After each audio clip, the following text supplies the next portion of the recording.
NASCAR is constantly changing, with drivers, teams, and car manufacturers making moves to improve performance. But sometimes, even the best race plans don't go as expected, and that's exactly what happened during the recent Bristol race. This race brought out several key issues that are important to both NASCAR and its fans, especially when it comes to tire performance, team changes, and how these will affect the future. And we'll also talk about a new driver linked to Hendrick Motorsports and the potential changes this could bring to the sport. So, keep watching until the end.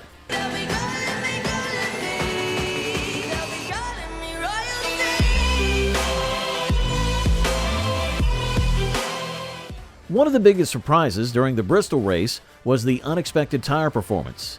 NASCAR officials, drivers, and fans all noticed that the tires did not wear out as much as everyone expected. For those unfamiliar, tire wear is an important part of racing strategy. Tires that wear out faster force drivers to manage their speed and approach to the race.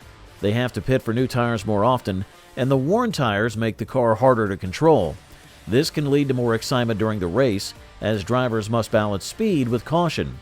During the spring Bristol race earlier this year, the tire wear was quite noticeable, and it made the race exciting. The drivers had to be smart about saving their tires, which led to more movement in the race order. But in the recent fall race, despite using the same type of tires as before, the wear was much lower. The tires could go for long runs without much performance loss. This lack of wear meant the drivers didn't need to pit as often, and there wasn't as much variability in performance. The race was much less exciting, and fans were not happy. NASCAR's Vice President of Competition, Elton Sawyer, admitted that even NASCAR was confused by this issue. Yeah, I think, Mike, you kind of, we're baffled, to be perfectly honest. We felt like that we had a recipe there that from the spring that gave us what we're looking for in our short track racing. As the weekend started to unfold, the racetrack was taking rubber, something it didn't do in the spring. We'll dive into that with our meetings today with our folks at Goodyear to see what maybe they have been able to come up with over the last couple of days. Goodyear has a major role in designing the tires used in NASCAR races, so any problem with tire performance is something they have to address. The pressure on Goodyear to deliver a high-quality tire is immense. NASCAR, the teams, and the fans expect them to provide a tire that not only lasts, but also creates interesting race conditions. But delivering that is not always easy. Goodyear has to balance many factors, including safety, performance, and cost.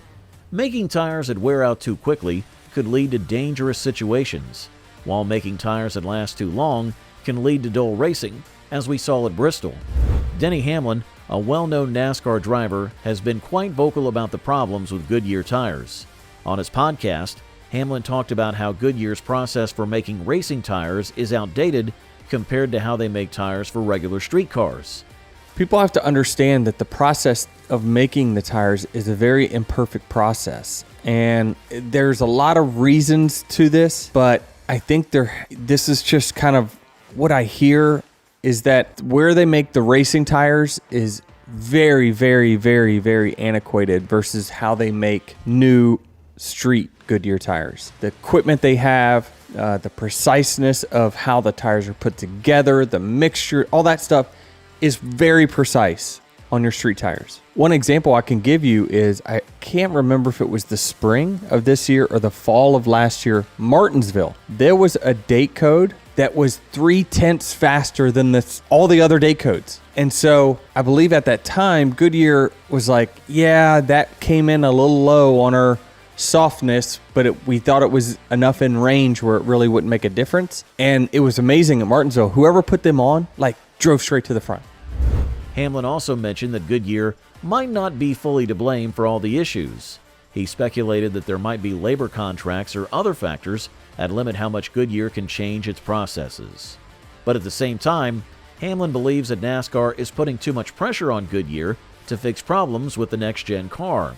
This next-gen car, which was introduced a couple of years ago, has not performed well at certain tracks, particularly short tracks like Bristol.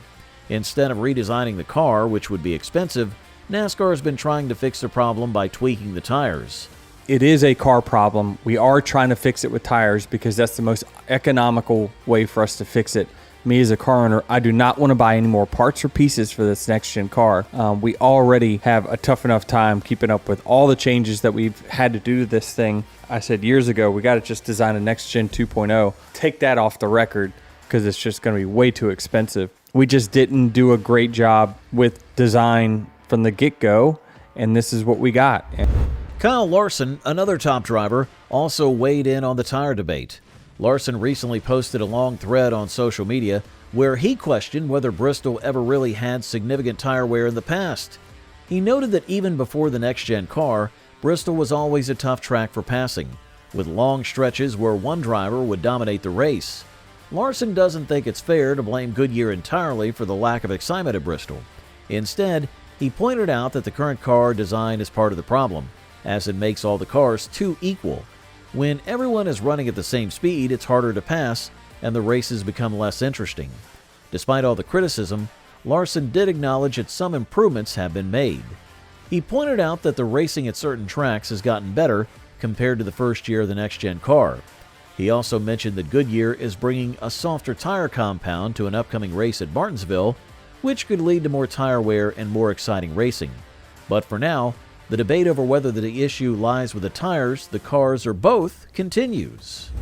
Away from the tire discussions, there's also been some significant moves in the NASCAR world that could shape the future of the sport.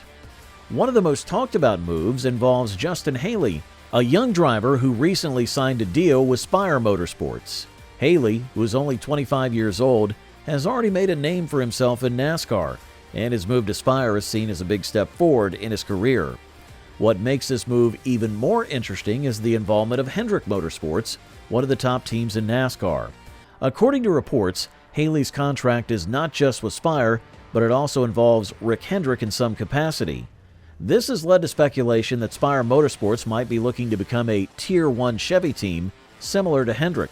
In simple terms, this would mean that Spire would get better equipment and more support from Chevrolet, making them more competitive on the track. Spire's been making big moves recently, bringing in veteran driver Michael McDowell for next season and hiring Rodney Childers, a championship-winning crew chief. Haley's addition to the team, along with these other moves, suggests that Spire is serious about becoming a top contender in the coming years. Haley has already shown that he can perform well, even with a less competitive team, so pairing him with better equipment and experienced leadership could lead to great things. However, there is some uncertainty about what this means for Haley's future beyond 2025. While he is currently with Spire, some wonder if this deal with Hendrick could eventually lead to Haley driving for Hendrick Motorsports. Hendrick already has a strong lineup of drivers, including Kyle Larson, Chase Elliott, William Byron, and Alex Bowman, all of whom are under contract for the next few years. But in NASCAR, things can change quickly, and if Haley continues to impress, he could find himself in one of the top seats in the sport. And that's it for today's episode. Don't forget to give this video a like and also subscribe to the channel while you're down there.